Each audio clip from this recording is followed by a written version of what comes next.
Hey guys, how you doing? Yeah, it was a obviously a rusty start, but God, we were just so excited for the opportunity to play.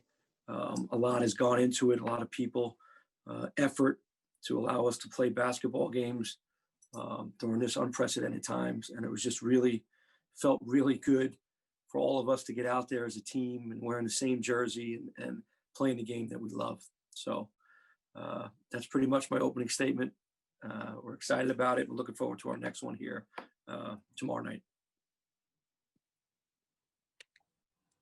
We'll go ahead and begin with Corey Geiger. Nate Bauer, you're on deck. Hey, Jim, good afternoon. I remember watching Sam on TV when he was at Binghamton and thinking, this guy obviously can really score. What has he shown now that you've seen him in a game? What has he shown you with his ability to put the ball in the bucket?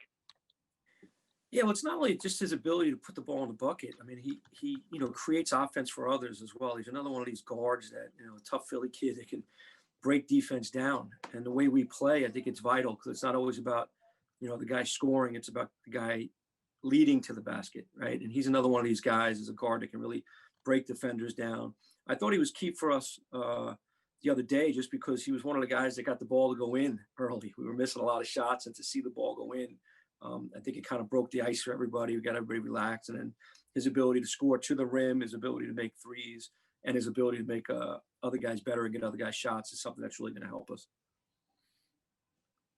Nate Bauer, you've got the next question. Hey, Jim. How are you? Hey, how we doing, buddy? Good, thanks.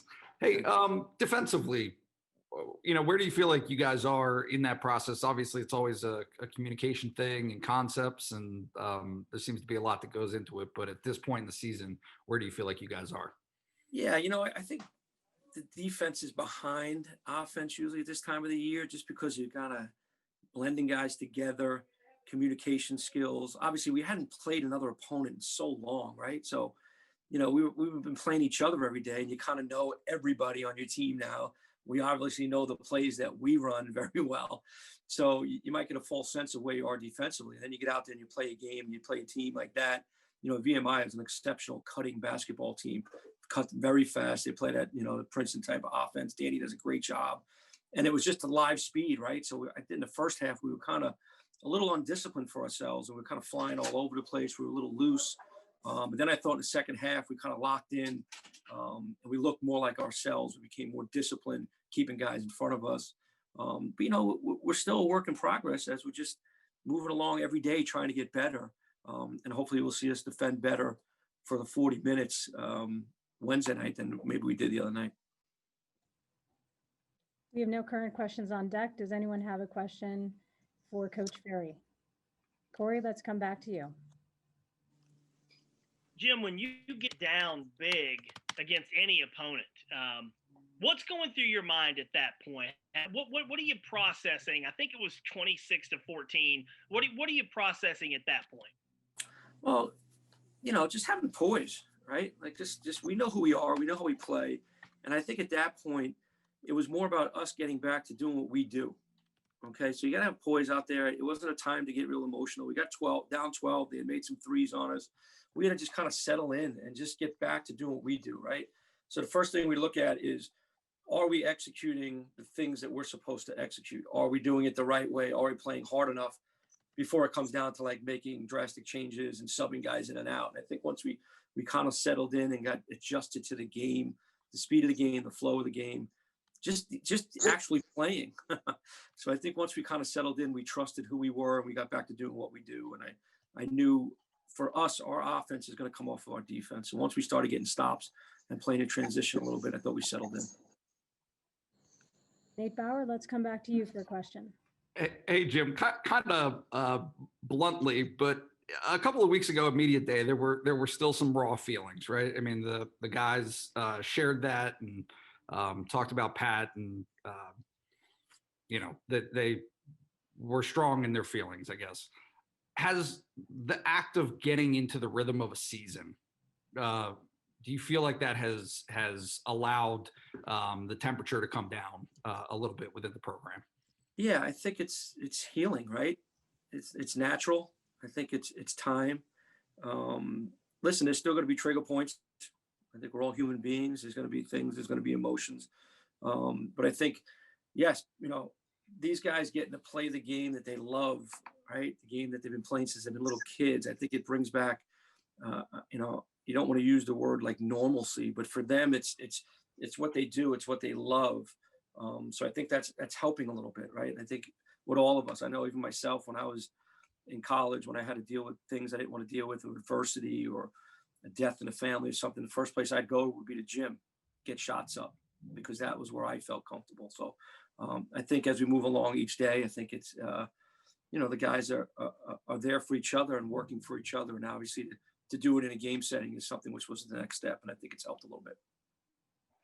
Joining us tomorrow night from the Bryce Jordan Center will be Vin, who will be our analyst for tomorrow night's game on FS1. Vin, you have a question for Coach Ferry. Hey, Coach, how are you? Vin, how you doing, buddy? Good. Good. How about half the shot attempts? I know it's a small sample size, but being from 3-point land, is that something you anticipated? Was that just unique to the opponent? I was interested in that one. I think we shot too many threes, to be quite honest. I thought that's not the game plan, is to go out there and fire 40 threes in a game. They played a matchup zone. I don't know if you saw any clips of the game. They kind of really try to pack it on us. Yep. I'm fine with the threes if we're getting them inside out, or if we're getting them with the driving kick. I just thought we were just a little over aggressive, a little bit excited to play. We do have a lot of guys on the floor that can shoot, though. So I think, as the ball got swung, guys like I'm open. And when I broke it down the next day, there were probably only about 4 or 5 that were bad shots. The other ones were actually pretty open for us, and we've been making them at a high clip in practice every day. But no, it's not our mindset to just come out and jack threes every day. We got to, play with a purpose and play by trying to touch the paint. And I think those threes that are inside out are the better ones for us. Great, thank you. Yeah. Vin, that's actually a great question. That tied our team record for 3-point attempts. Coach is right. A lot of them were a lot of really good shots and high percentage and wide open. Coach, if I could just ask just one question on, VCU and the way they play and how they're going to defend you. What do you think you'll focus on with the guys when you talk to them between now and then? Well, obviously I've coached against VCU for a long time, being in the Atlantic 10, and the big key is taking care of the ball. You got to limit your turnovers. There's going to be some turnovers in this game. Both teams. I mean, we steal it, they steal it. 2 teams that play at a real high pace. But I think a team that takes care of the basketball and is ball strong and decision strong can get themselves a good look at the basket. And I think with them, if you can deal with their wave of pressure and then obviously be able to reverse the ball, get it to the paint, I think you're going to get some good looks at the basket. Thanks, Bauer. You've got the next question. Corey Geiger, you're on deck. Jim, you've seen Jamari through the years. Is the 3-point shot development, like, where do you feel like that is in his arc, his career trajectory? Well, he's gotten better each year at it, right? It's just, I think this year people are actually seeing him shoot it more. He was always, he didn't shoot many in his career. But Jamari has earned the right to have a day like he had the other night. I mean, he made 4 threes. He was 4 for 9. Probably should have took maybe 1 less. But Jamari has put in such work in the offseason and the preseason. And it wasn't a surprise to any of us, none of us, because we've been seeing it every day in practice. He's just improved his shooting. He's improved his decision-making. He still understands that, he's the heart and soul defensively. And, he's the one that has to get guys shots first. But he also knows now that he's very confident when that ball comes around. And if he's open, he has the ability to shoot it and make it. And proud of him. And like I said, he deserves the right to do it because he's really put the time in. And we're all proud of him. Jim, I do apologize for going off topic here, but this is interest of note for the other team I cover. What would you say about Rob Krimmel beating Pitt, first of all, and then I have a follow-up on that as well? Yeah, I mean, I think Rob is first of all, he's a fantastic human being, and not just because he's from State College. Rob and I go back, way back, from all my time coaching in the NEC. And I remember Corey doing, I think, an interview with you one of my last years at LIU, and we had it going and talking about, at a place like LIU and a place like St. Francis, you need consistency and you need some time and support. And Rob has been that guy, man. He's a fantastic coach. He's done a fabulous job recruiting, and he gets the most out of every one of his players, and he's done that. And, what has he been in the championship game the last 2 years up there? It doesn't surprise me at all that he was able to go on the road and beat Pitt. I mean, really well coached team. They're very disciplined, and now they're a confident team. They've been winners for a long time now, and they have a lot of shared experiences. So obviously, as a team that's right down the road, I'm really happy for him and his program. He does a great job. He's a very good friend of mine, and wish him nothing but luck. I really do. Nothing but success, because he's really earned it. And if I can, the follow up to that is, look, you've been at a little school when you're trying to schedule games. When you're a team like St. Francis and you beat Pitt, or you play at UCLA or Richmond and you play them tough, I'll be honest, it'd be great if Penn State would play St. Francis. How tough is it to schedule a team like a St. Francis if you're going to give them a money game and they come and beat you? Yeah, well, I've been on both sides of it, right? I've been a coach at a smaller school and have upset the big schools. I've been a coach that has paid for a money game and have lost to a team. I remember I got a lot of heck for losing to NJIT when I was at Duquesne, and then 2 days later they beat Michigan. And I felt better after that, right? Actually, we were trying to work out a game with them this year. A date just didn't work for both of us. But for a program like that, I mean, it instills confidence. But at the stage where St. Francis is right now, it isn't really about confidence anymore. They've built that program into a winner. That was just the next step, and I can see them doing it to other programs. And when you play a team like a St. Francis, or you played a team like my LIU teams, you knew what you were getting, right? You were trying to play a team to get yourself better and prepare yourself for it. And I think that's what it's all about. And everything we do right now is really to prepare us for the Big Ten. We got a heck of a schedule in front of us right now.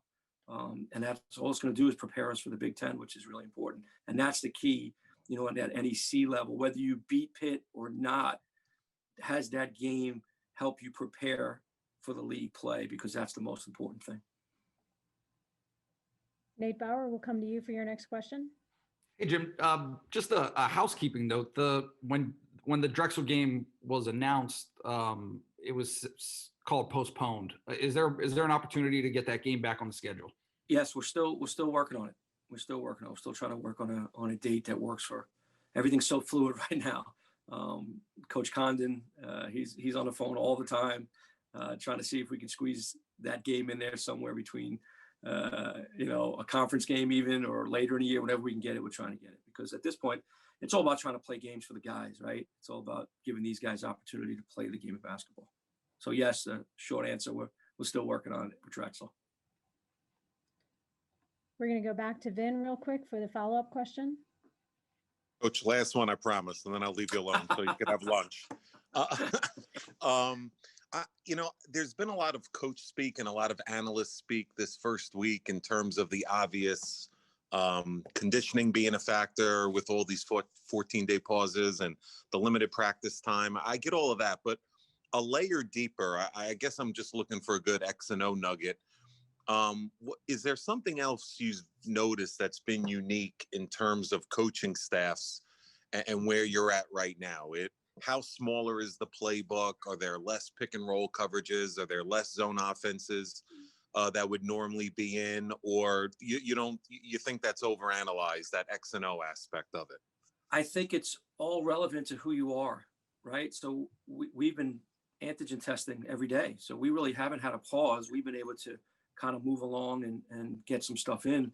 Other programs that have a pause, like I watched the Oakland, Michigan game the other day, and they talked about they've only had a couple practices and he only put a couple things in. He's never played zone before. He played 40 minutes of zone against Michigan because that was all he had the time to do, right? So I think it's all relevant to who you are.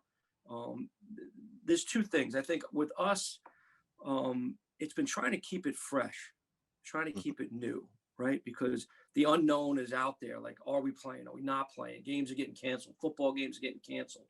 So the grind of it being Groundhog Day, right? Like coming in every day, let's work to try to get better. So we kind of shortened our practices, getting to the meat and potatoes quicker. And then the other side of it is, which I think was really important, is developing your young guys. Okay, especially in the Big Ten, because you just don't know when COVID could hit your program and you could be down a couple of guys. So that next Yeah. man up mentality. So we're trying to, develop guys maybe a little bit sooner than you would, or maybe you might be one of those teams that normally doesn't need it because you got a lot of guys back. But this year, no matter who you have back, I think you got to be ready to develop these guys because you just don't know what's going to happen at what time and who you have available. That's great stuff. Thank you, Coach. Thanks, man.